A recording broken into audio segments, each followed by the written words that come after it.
Hello everyone, Forest Focus. We look to put the spotlight on Nottingham Forest fans doing interesting things in the world every now and then. So with that in mind, it's great to welcome a TV writer who started his career as Armando Iannucci's assistant and has now found success with the Channel 4 sitcom Everybody Else Burns. Dillon Mapletoft, it's great to welcome you today. How are you? I'm really well. Thanks for having me. Is that true? It's on your website. You were on It is true. Yeah. I was his assistant for 3.5 years. Excellent. So I've done my time in the Iannucci camp for sure. Well, we'll get into that. I want to hear more about your career, how you got to where you are. We'll do Forest stuff first, though, because that we are a Forest podcast. Let's kick off with Forest chat. We always like to do these things, starting off with your Forest story. Are you a Nottingham lad? Is this a family thing, or is it something you fell into? It is a family thing. So I was actually born in York, but my dad was from Newark and had 5 brothers, all of whom are Forest fans, except one who inexplicably and unacceptably chose to support Liverpool, whom we don't speak of. So I spent a lot of time. My grandma lived in Nottingham on Musters Road. I'd spend like Christmas and New Year's there and stuff. So it was kind of like there was this critical mass of big kind of loud Forest fans in on my dad's side of the family, and I was never going to support anyone else. But it doesn't mean I've literally never had any friends who supported Forest. I guess because I grew up in York, there were Leeds fans, United, Arsenal, all the kind of usual stuff. But yeah, it's always been a family thing. And then I guess my mum doesn't like sports at all, so that's kind of the one thing that me and my dad still do together. I guess we'll go to games when we can. What era? Well, you're going to have to reveal your age effectively here. Yeah. But what era are we talking about then? The first game that I remember going to, I don't know if it was the first one I ever went to, but the first one I remember at the City Ground was 0-0 against Grimsby Town. I think in about 2001, and we'd have had like Darren Ward in goal, and I think maybe David Prutton was playing, to be fair, and it might have been kind of Jack Lester, Marlon Harewood sort of time. But yeah, it was that was the sort of time that I really started getting engaged. And I remember like refreshing the CFAX on that Sheffield United playoff, and they scored really late, and there was like CFAX and teletext, and one of them had like assumed that we'd won or something, and I was like, no, it's fine. And then I checked the other one, we hadn't. And so yeah, it was from then on that I was really sort of hooked in, kind of never getting out. And then I guess the team that still like I most remember would have been those kind of Lewis McGugan sort of early Billy Davies years of like McGugan and Chris Cohen and Gareth McCleary a bit, like that sort of thing. But yeah, it's been it's what I spend an inordinate amount of my time doing, kind of refreshing news now, and just listening to this, all that sort of stuff. So yeah, like I mean, it's been a rough ride for us, hasn't it, until the last few years. So amazing to be in this position. Like thinking about it, Grimsby Town, like look at where they are now. Are they non-league? I don't know. Yeah, League Two. Yeah, I remember. Right. I mean, so that would be the season, probably the season before we were good then, and we lost in the playoffs. I remember going to games that season. I think I only went to about 8 games. We only scored in one of them that I remember. I think it was a 2-2 draw v Stockport. Again, where are they now? I mean, they're on the rise, but yeah, rough times certainly going back then. Was because obviously you were in York. I don't know. I'm assuming as a snob you're London based now because of what you do. Is there a match? Is there a period where you went to all the matches, or have you always been a distant fan? I went to all the matches that were within about 2 hours drive, and I'd go to I go to Doncaster away and Sheffield United away and all that sort of stuff. Like I would say I've hit double figures in a season. I've never had a season ticket. I tried to get one a few years ago, but obviously it's like hen's teeth getting tickets now. Like now I just about managed to make it to about maybe 8 games a year. That's not for lack of trying. It's just like so hard to get tickets. And yeah, I do live in London now just because the whole sort of TV industry is here. Even though I don't feel any great affection for it. But I'd love to get to all the away games here, but I can't usually get tickets. It's just impossible. And I keep doing that ballot thing on the website where you sort of pay an extra tenner and so let's see, maybe this is the year. Yeah, because it used to be like we've had people on who are in a similar boat to you. They'll be like, "Oh, I used to go to QPR away and all those games in the Championship," and now you just can't get away tickets at all. So I do feel for fans who aren't Nottingham based, because it's almost impossible, isn't it? To be fair. Yeah, I mean, I can usually go and sit. I have a friend who I can sit with the home fans, but that's its own sort of weird thing, and I'm not very good at hiding my frustration or allegiance, really. So, sort of watching Forest Spurs sat on your fingertips in the home side is a weird experience. So yeah, but I'd love to get down more, but hopefully, I don't know, once we get this stadium built, whenever that is, in the next 10 years, it might be a little bit easier. But yeah, let's see. Who knows? Where this is off on a tangent. Where were you on the stadium debate then around redeveloping for a 50,000 bowl in Toton or whatever? Because there were people in your boat who would say, actually, yes, please, or will you firmly stay where we are? No, I was City Ground all the way. I mean, I feel like that's one of those things maybe that you have to cling to for the sort of years of pain that supporting the club can inflict. That it's got this history, and in comparison to kind of some of these more sort of plastic ground teams, and I always felt like, even though I've had some rough times watching the club at the City Ground, it's always amazing to kind of step through those gates and sort of see the view and the whole feel of it. It could do with a lick of paint and stuff, couldn't it? It's a little bit, there's a point where kind of ramshackle is kind of nice and endearing, and a point where it's just a little bit rubbish. But yeah, I'd love us to stick with the ground all the way, and hopefully progress slowly being made on that front. Yeah, I agree. Apart from no hot water and all that stuff, that's the tipping point in the Brian Clough stand, and I think it's probably the same throughout the ground. But yeah, I'm with you. So I guess from what you're saying, you'll have your painful memories. My most painful memory is 2003, that plus Sheffield United. Your more painful memories are probably Blackpool, Swansea, those consecutive playoff defeats. Then those were rough. Yeah, I do remember as a kid. I do remember being cut up at Sheffield United, but yeah, I was maybe only about 7 or 8 then, so I wasn't quite fully plugged in. I mean, I tell you what, that Stoke game during the pandemic. I'm not proud of this, but I remember when the Nuno da Costa own goal went in, I took off my shirt and put it in the bin, and I remember my girlfriend saying, "What are you doing?" And I sort of said, this is a line in the sand, no more. This club is not going to affect me like this. And then obviously, a couple of days later, before bin day, I fished it out and put it through the wash and all that. But those that were painful. Like Blackpool was really tough. The Houghton years were just bleak, weren't they? Just that was like a kind of slow death by 1,000 cuts, sort of just quite miserable watching the team. But yeah, kind of as disappointments go, Blackpool, Swansea, the Stoke City game.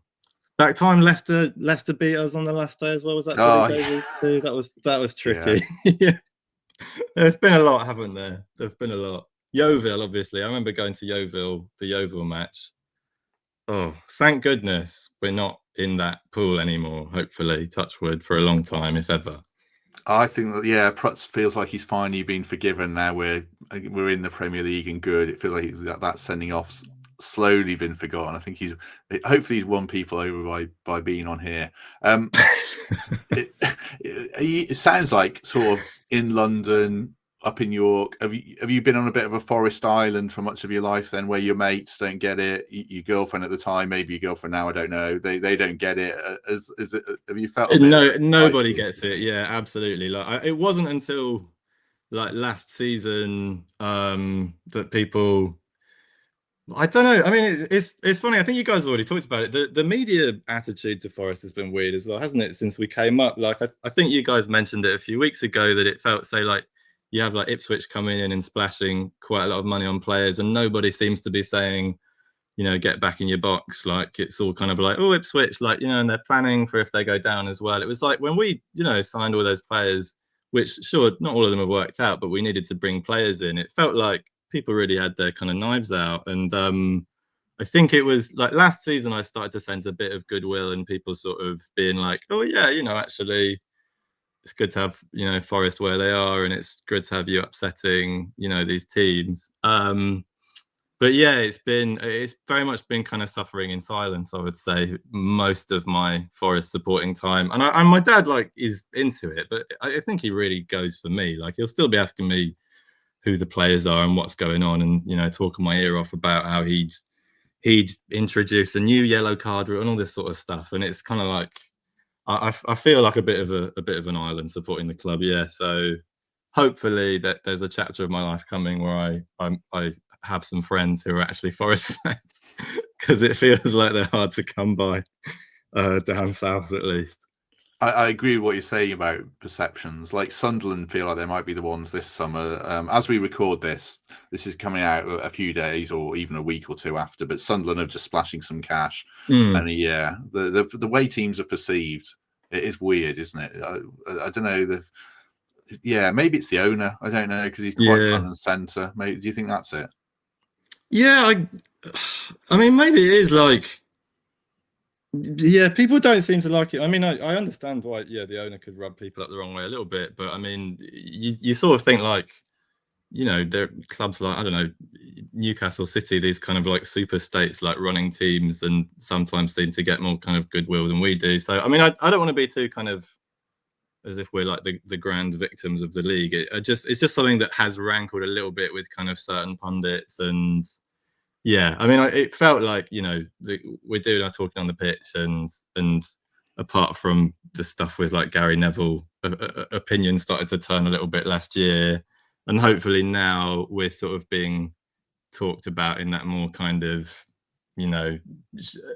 they've kind of semi-established themselves back in the league and the club's history and all that kind of thing. But yeah, it's very strange. It's like we came up and people wanted us to kind of go down without a fight or something, and there was all this stuff about how we should have kept the loan players, and obviously we tried our best to do that and couldn't do it. So anyway, we've done it, we've survived, and like it's funny seeing people like now say, oh well, look at what Forest had to do that first season just to stay up, rather than at the time they were saying there's no plan here, it's scattergun, it's this, that, and the other. Like, because in hindsight, those signings were not bad. I mean, Emmanuel Dennis sticks out as the kind of who is going to take him.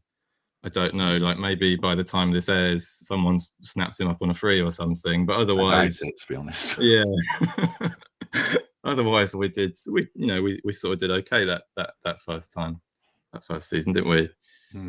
We've spoken about some of the tough times. What are your best Forest memories then?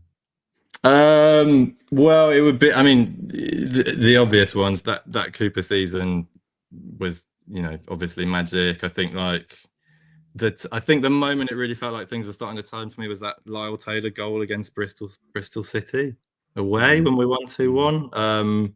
But seeing kind of Brennan really do it, and seeing Jed Spence, I remember that cup run being really special. But yeah, I mean, it would be like the classic, the big games that we've kind of come through, Breeze Samba's playoff stuff, and then that like turgid game against Huddersfield that we managed to get through. I remember that happened literally just as we'd wrapped Series 1 of Everyone Else Burns, and I sort of shut myself away, and I was like on my knees in the flat, kind of praying that we'd get through it.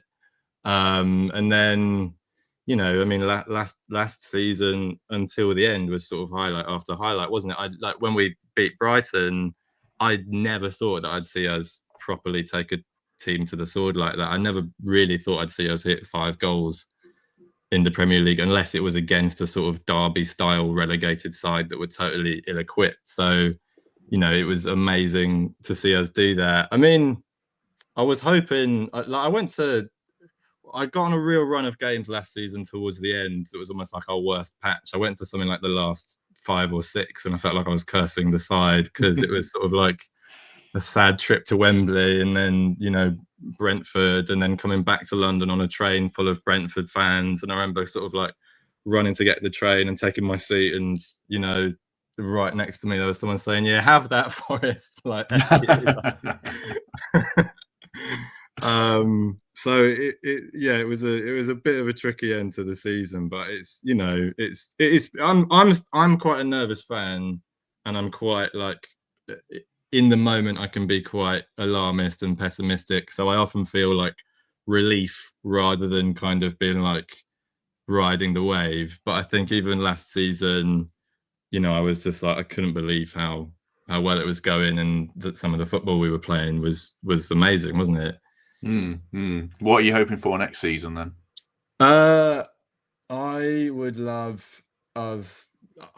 I would, top 10, and like dream would be like top 10 and win the Conference League, I guess. I mean, there's lots of things I'm worried about. I always default to like worrying in the sense of like, is Marinakis going to get a bit trigger happy? Like, if we're not, I don't know, top 5 after 10 games or something, like, are we going to be stretched by being on these different fronts? Like, I'm hoping that we go for kind of stick with Nuno and measured progress and that kind of thing. I can't see us making top 5 next year just because it feels like the other teams are sort of flexing their financial muscle a bit, doesn't it? And will be sort of overextended. But the club sort of keeps surprising people, and we clearly seem to have kind of good people in behind the scenes. I mean, what's your kind of realistic hope, if that's not a question that doesn't make sense? I think again, I'll tell you, we were recording this the day after we did a Q&A with Chris and Mark was incredibly downbeat about where we're at. So he was very worried about signing. So when this comes out, if we haven't signed anyone, we'll have played our first friendly. I'll be worried then. If the business is solid and we keep everyone, or we just lose one player, I think anything above 12th and a cup run, I think is a good season, because obviously overperforming last season means you exceeded a baseline of where you can what you're really supposed to do. So if we kind of hit that baseline, which to me is 12th or above with the squad we've got, then I think I'd be happy. I agree with what you say though, Dillon, about is the owner happy with that? We don't really know. He does have this rep for being a hothead, and obviously I think he is to some degree, but he does stick. I've said this before. He sticks with managers pretty well. I felt like Cooper loved him. It was a bit untenable by the end. I mean, he gave Lamucci another life after that collapse when you kind of thought there was no way back, in a sense, after that.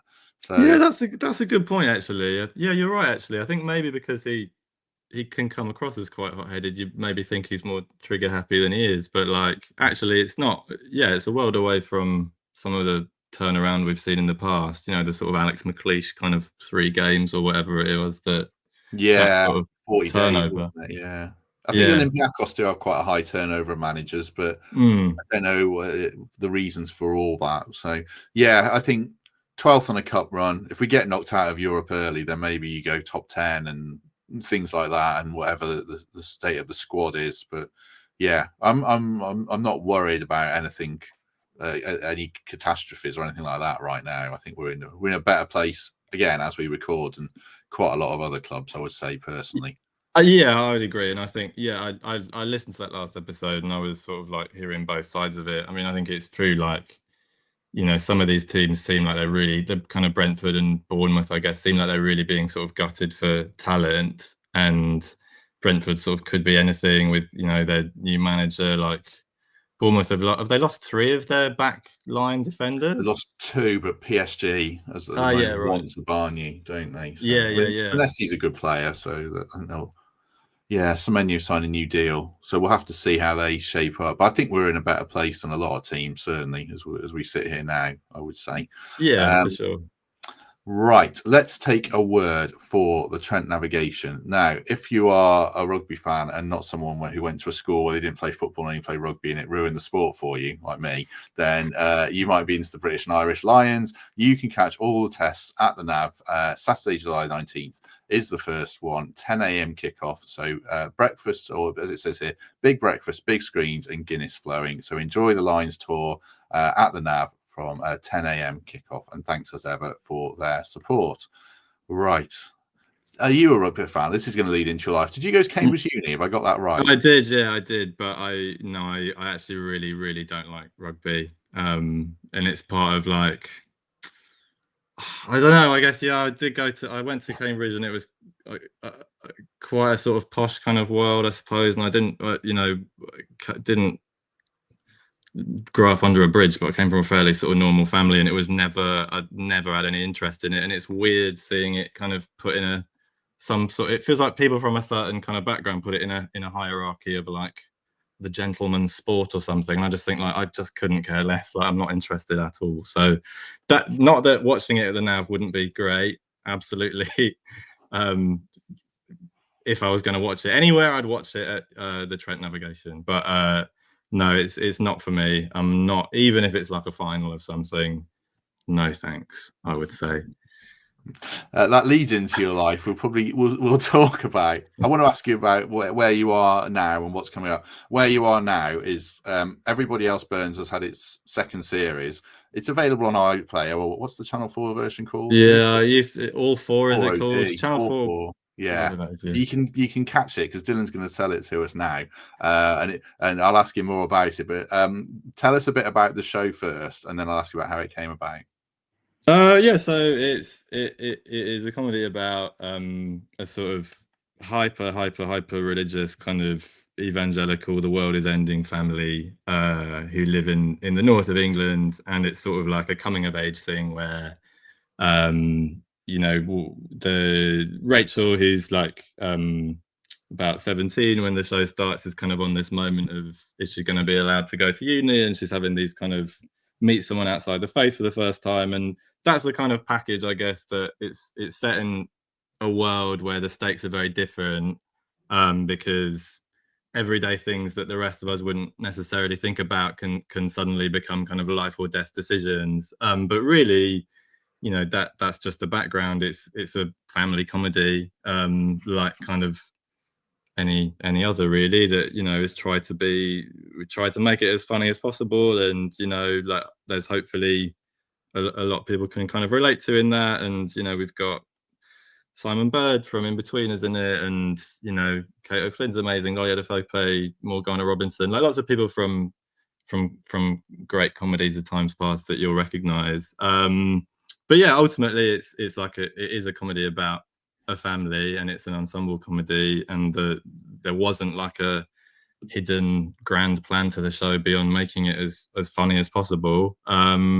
But yeah, we're on to the second series, came out in October. I think it, as with a lot of comedies, it builds up a head of steam as it goes along, and you get to know the characters better, and literally I get to know the characters better because I'm on set, like working with the cast and finding out what works and what doesn't. So yeah, I'm not very good at selling myself, all my stuff, but it's been well reviewed, 90% on Rotten Tomatoes, if that means anything to anyone. Give it a watch. If every Forest fan in the world watches it, we might get to do a series 3. But the numbers are everything these days, so let's see. It has been a big success. I saw it's been well reviewed, and I was going to ask you about Rotten Tomatoes because I'm probably the kind of person that you dread and you hate. And I see it. I'll Google a show and I'll say to my missus, "Oh, it's got 90%. Oh, it's got that." Does that arbitrary number send shivers down your spine, and do you hate it?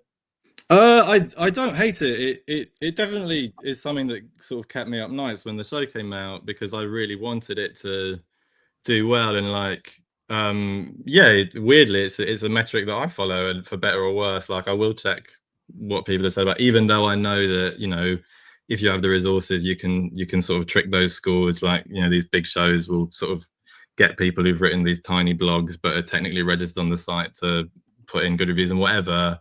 We didn't do that, but you can do. But yeah, I mean, I think it is, that side of it really scares me, because as a writer, there really is a limit to what you can do. Like, it's not like I can really be out there. I would be out there promoting the show if people wanted me to be, but you don't really want to hear from the writer, right? You want to hear from the actors usually, and it's just like we're in this sort of time where it's really hard to capture people's attention, and I think so much goes into whether a show takes off beyond the actual show. It's kind of like, is there a critical mass of sort of voices behind it telling you to watch it? How much is there a marketing budget? In Channel 4's case, the answer was no. Like, so it's something that scares me, but I guess I've just got to the point where it's like, well, I do everything that I can, which is try and make, you know, the best script that I can and try and be there while it's shooting to sort of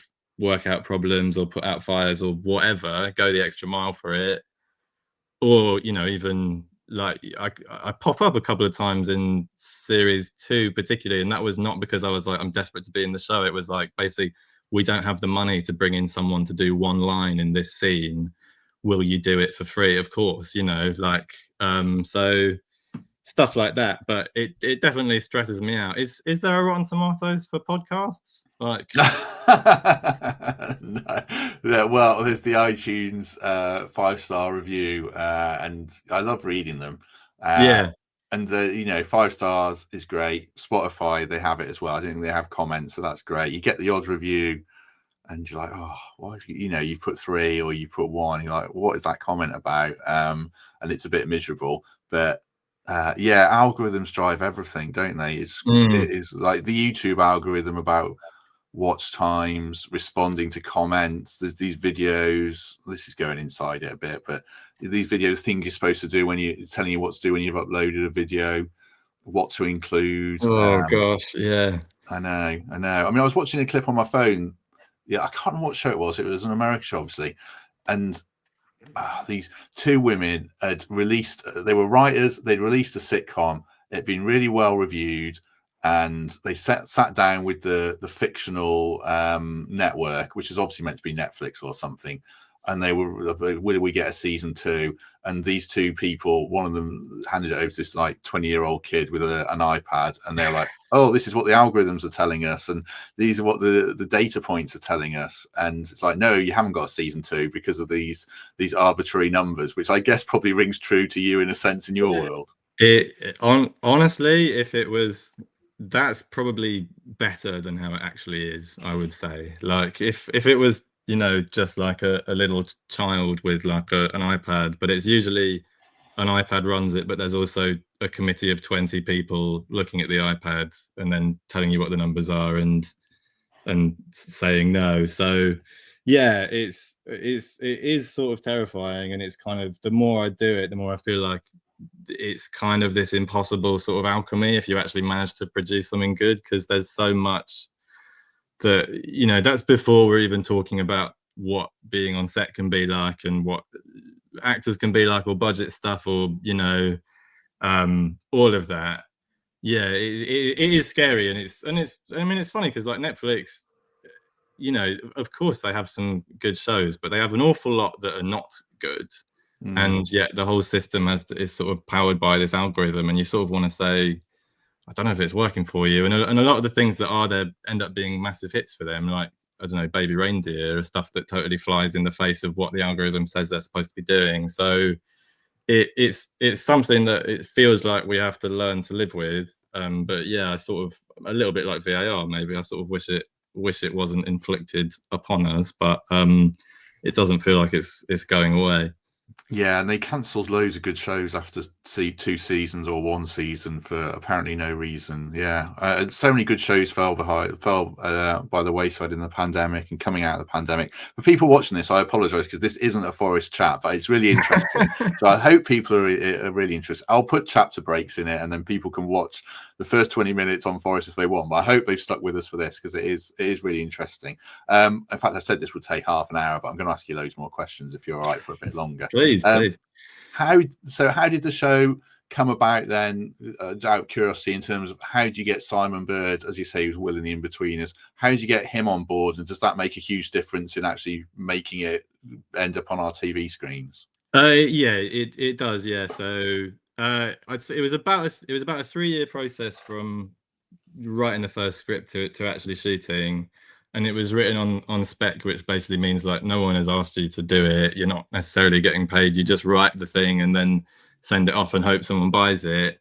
And yeah, like thankfully it just sort of kept going up the chain. So, you know, a production company bought it and then made some changes, and then a channel bought it and then commissioned another script, and then we had 2 scripts, and then they paid for like a kind of 8-minute kind of shoestring budget proof of concept thing that never goes to air publicly.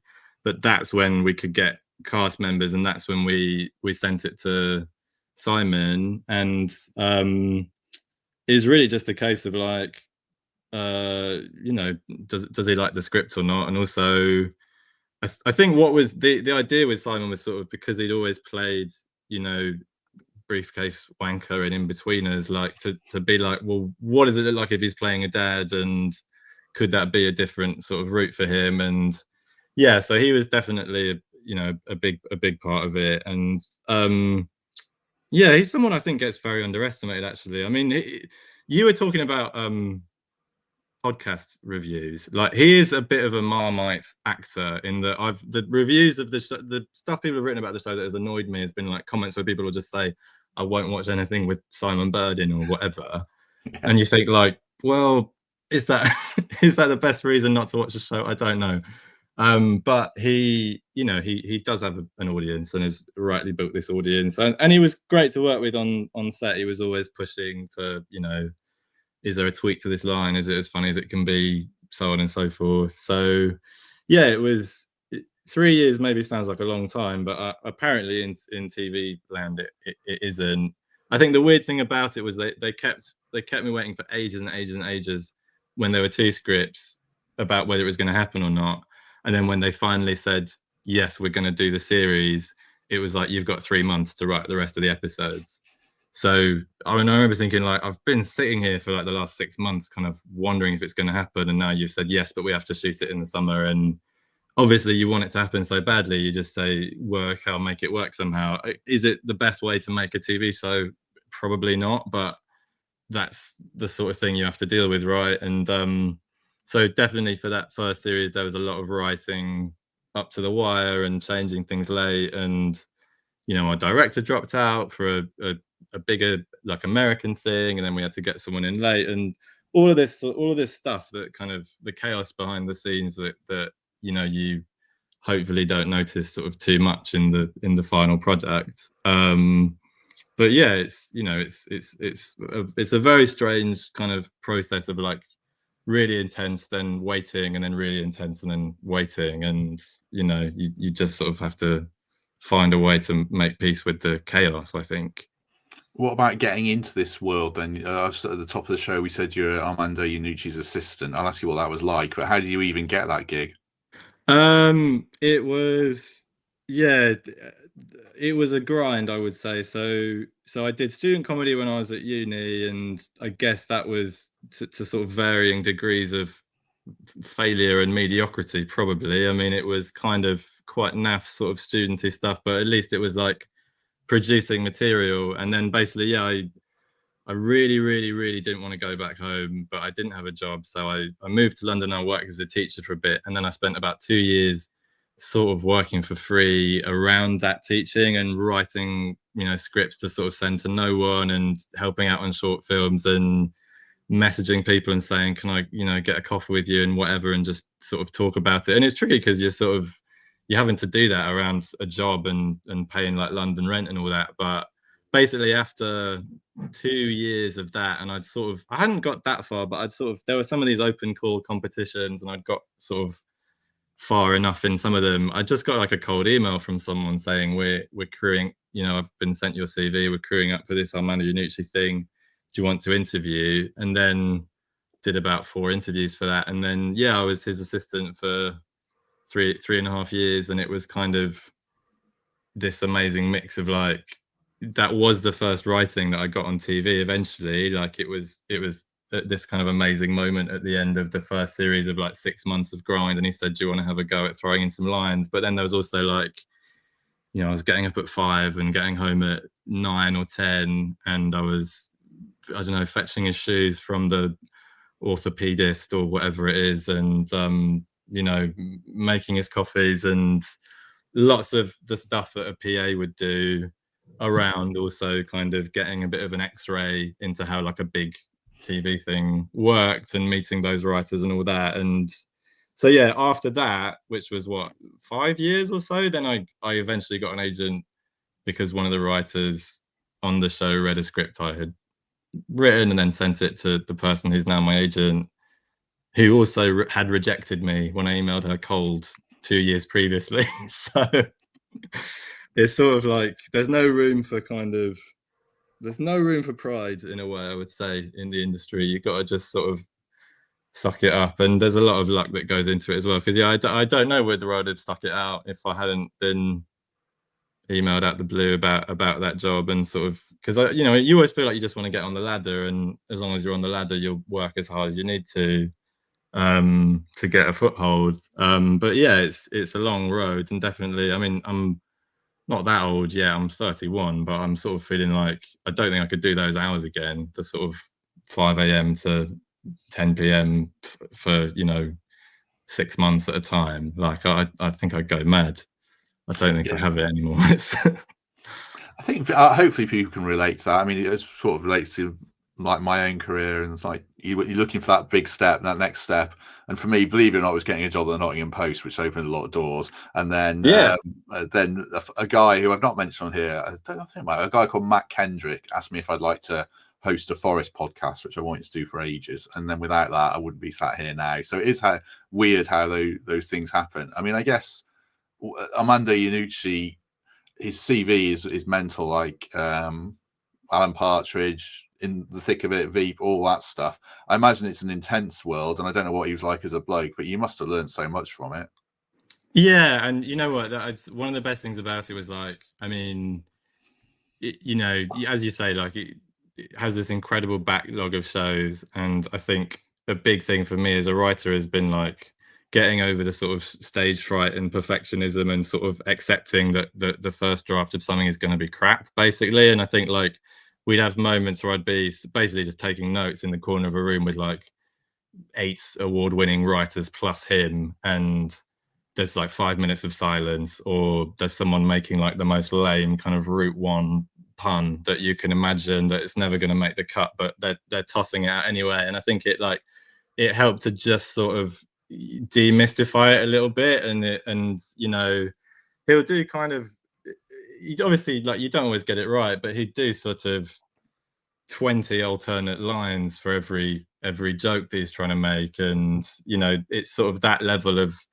intense kind of dedication to sort of trying to wring as much out of the script as possible, which I took from it. And yeah, also just like, he'd have a formula that was like always like, we do 3 scripted takes and then we'll do an improv take. If you have the luxury to do that, it's amazing, because we didn't have that on series 1 of Everyone Else Burns, but series 2 we sort of simplified it and had a different director, and did get the chance to be like, okay, we've sort of got the script, do you want to loosen it up? And definitely some of the best bits come from actors, I think, messing around or having fun, or it's a luxury to have that time, but if you have it, you definitely want to use it.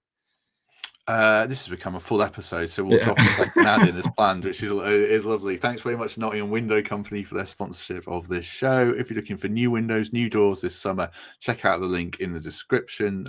Nottingham Window Company. I'll vouch for them myself, as I've said before, because we got our windows from there a year ago, I think. So yeah, thanks for their support. Very much appreciate it. What's next for you? Again, your website says you're working on a HBO show directed by Sam Mendes. Is that right?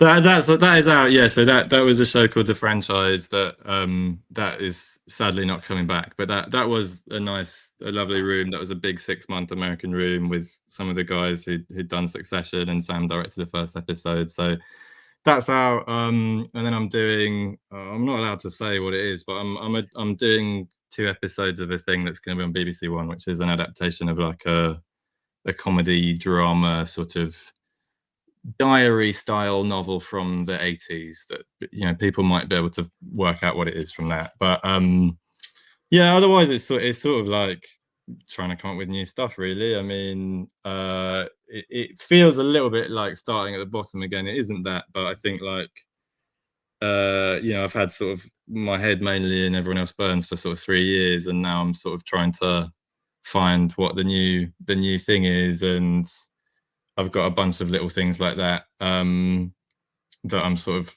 working away at, but it's a long process, and I think it's like you often don't see the fruits of your labor until a couple of years later. So I'm working on a bunch of different bits and pieces. I'm also doing some uncredited work on a show about talking planets to pay the bills. And this is the life of a writer in the modern age when you're competing with TikTok and YouTube and, you know, all of it. So is the dream to be, I mean, the best example, I suppose, is Brett Goldstein, you know, who's made this incredible career in America. For those who don't know, he was a writer on Ted Lasso and ended up being one of the main characters. He was a writer on Shrinking is the name of the show, isn't it? I think. And he was one of the main characters on that. Yeah. I'm a big fan of his. He does a really good podcast as well. Is your dream to be that, or is that way too grandiose, or whatever the word is? I don't know. I mean, I think you have to dream big. I mean, I think at the moment, and you know, this sounds a bit sort of lame and saccharine. I think my dream continues to be paying the bills with writing, because for a long time I didn't think that was going to be possible. But I think stretch goal. I mean, you know, it always seemed like odd to me that in the UK we don't seem to crack those sort of really long running comedy shows the way they are able to in America, I guess, where they have like a 24 episode first season order or whatever, and we get kind of 6. So I do have a lot of affection for those sorts of kind of workplace sort of hard comedies. But what I've always wanted to do is write films, basically, write and direct films. So that would be like, in a dream world, I'll get a film away in the next 5 years or something. But until then, it's like, yeah, hopefully keep working on good stuff, and, you know, just pushing myself to get better at it, really. I mean, I think like one thing about writing is like you're always learning, and I still don't, you know, I've done a fair bit of stuff, but I still don't really feel like I can do it in lots of ways. So it's sort of like keep plugging away and keep trying to push yourself and produce good stuff. But yeah, it's stretch goal would be doing film stuff. I mean, yeah, Brett Goldstein is an impressive guy, isn't he? With doing all kinds of bits and pieces, but I don't really want to be. I wouldn't say no, but I don't have a burning desire to be in front of the camera. I think I would be at best mediocre and at worst fundamentally bad. So did you say you spent time in a writer's room in the States though for the franchise? Right? it was actually based over here, but it was an HBO show, and it was run like a US room. So we had 6 months for it. Like most UK rooms will be like 2 days or a week because there's like no money. But that was like run like an American one, and it was, you know, a 9 to 5 every day, and we had a couple of American writers, and, you know, there was like a proper sort of team to it. So yeah, that felt like a big room to be part of. But yeah, the room I did for this BBC thing a couple of weeks ago was 2 days, and that's it. That's your lot, and it's off you go. Do you have a bit of imposter syndrome when you found success now yourself? Do you still feel like, oh, you know, what am I doing here? Yeah, I mean, I guess I don't feel I don't feel successful, I suppose. It's like, it sounds silly, but like, you know, it would have, the goalposts always shift, don't they? Like, it would always been a dream to get a TV show away, but then you go, okay, well, you know, I don't know. It's gone down well, but it's not like it's broken the internet, you know. And I think I feel like it's more like I've got to a point where I've made peace with feeling quite anxious and quite panicky initially with a project, and just being like, okay, that's something that you have to get through, and you know, if you sort of push yourself to get through it, then it'll get easier, and you build it sort of brick by brick. But yeah, I mean, there's a lot of that, but I think like there are so many ways to get in your own way with writing. Like, I think I'm at least at the point where I'm just like, you just have to find a way to do it and make peace with how unpleasant that might be for a little bit, because clearly I want to do it, otherwise I wouldn't be doing it, you know what I mean? But there's a lot of kind of flailing around and being like, oh, I can't do this, I don't know how, you know, it's too big, it's too complicated, whatever, that you have to sort of wade through, you know, beforehand. I imagine it's much the same before every episode of this, right, Matt? You're, you know, a big kind of well of anxiety before the camera starts rolling, and then all of it dissipates. I'll tell you what I'm a well of anxiety for. It's I'm fine doing this. I'm fine hosting live shows. The challenge is organising people to be in front of, on the other side of the screen and Right. selling Yeah. tickets for live shows. That's what stresses me out mostly. I don't get nervous particularly, unless there's a guest that I'm really like. Starstruck isn't the word, but I'm like, oh, I hope I don't mess this up. So we had Andy Reid. Andy Reid will have come out by the time this goes out, but Andy Reid's my favourite Forest player, basically. And interviewing him before he logs on, I'm like, oh, I don't want to mess this up. And I did mess something up, actually, which I don't normally do, something factual. But no, it was fun. It was fun. Who is the trickiest to pin down of the podcast? Can I ask that question, being on here, of the podcast contingent? Is there anyone who's the most nightmare to schedule? Props. If you were to name and say, okay.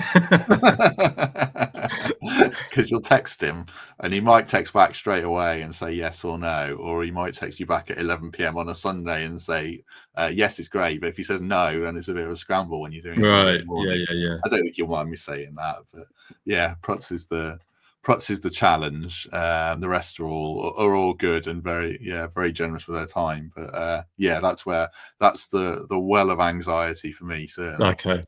Let me ask you, there was one more question I wanted to ask you when I was making my notes for this, and it was something I've considered, because you can listen to AI podcasts now. Michael Parkinson, there's a Beyond the Grave Michael Parkinson podcast, and I'm not worried. Yeah, I'm not worried that it's the future of podcasts, but you never know. You see all this stuff about creatives around music and copyright and everything. Is it a worry for you that AI is just going to write TV comedies in 10 years' time? It is a worry. It is a worry. I mean, I think yes. I honestly, I try not to think about it too much, because, as I say, there's already so many things out there that are sort of fighting for our attention, and you feel like you've already got a battle, against TikTok and YouTube and whatever else, just to get people watching the thing. I mean, I was sort of thinking, when it first came around, I was thinking like, I think people are going to be put off by it, and I hope that they will. But then I spoke to someone at a decent production company a few weeks ago who told me, as if it wasn't a big deal at all, that she puts all her script submissions through ChatGPT and basically gets it to read them for her. And I thought, like, that is honestly the stuff of nightmares. The idea that you're sort of slaving away, trying to, the minimum that you would hope from a script is that someone reads it themselves, and that's not necessarily even happening, and you're sort of running it through an algorithm and getting like a 2-page summary or something. So yeah, I do worry about it. I don't know what we do.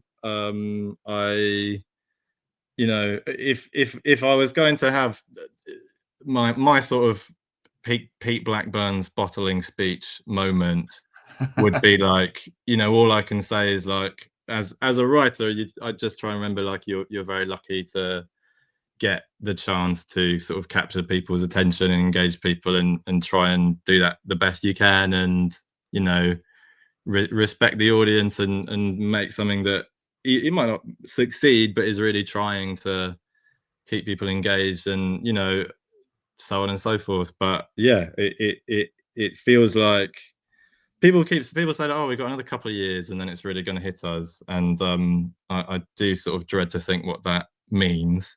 But hopefully, we manage to skirt around it, and people don't like the idea of computers writing all the stuff that they watch. Yeah, I agree. I hear what you're saying. I'm hoping. I don't think, you never know, but I don't think people are going to want to have their football chat on a Monday morning to be some AI bots with fake, deep fake videos of Forest fans discussing a script written on by what people are saying on Twitter. That would be awful. I can't imagine it, but yeah, the world can be a scary place, certainly. What an uplifting note to end on. Yeah. Right.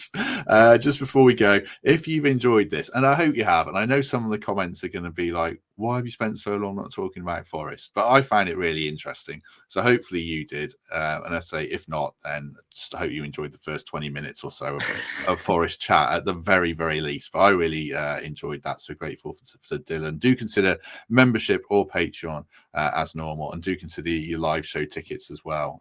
Only £5 with Kelvin Lewis and the lads. Gigantic.com to get those. I said I'd keep you for 20 to 30 minutes. So very grateful for that, Dillon. Hope you enjoyed it.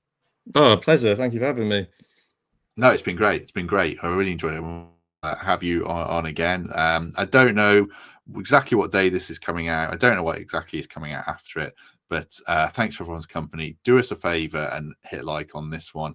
And if we don't see you tomorrow, we shall see you soon.